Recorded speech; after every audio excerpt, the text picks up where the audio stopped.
พื่อนเฮายามอยู่มนเต็มทนกัดเย็นมันเป็นเฮินหักแป้งเฮาปีน้องอยู่เจียมก่อนมึนซื่นสายเลือดเลี้ยวห่มปอดังแม่หมอหักแป้งห่มกันมาเลปียาวเขาหึงมาปานสิปานยามไหนก็ผ่านปอห้ำแม่หือน้องมีกวนก็มาจอยสอนสั่งจีเนเส้นตางแปกเปืองอันลองปลายวนหันเอาพี่น้องเฮาเลยพีดกันมุกไฟในเฮือนลาไม่จอดเยาห้องให้เป็นเลือดออกเม็ดน้ำตาคืนวันเลยก็อำเลยเสื้อสาปืนให้ลงในตีแต้มกึกปาย้อนเปื้อไผ่ก็เฮ็ดเป็นหูอยู่หังเผอมา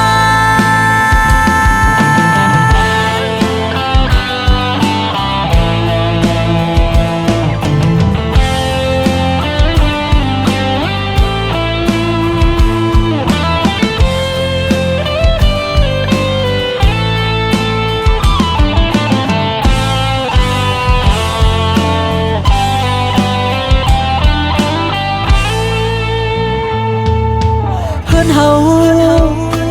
ยามอยู่มนเต็มทนกัดเย็นมันเป็น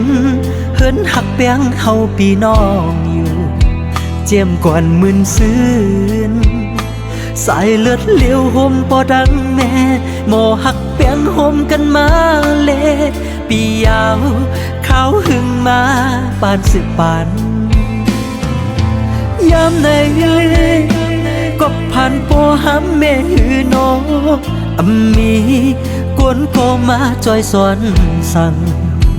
จีเนเส้นตางแปกเปืองอันลองปลายวนหันเอาพี่น้องเฮาเลยพีดกันมุกไฟ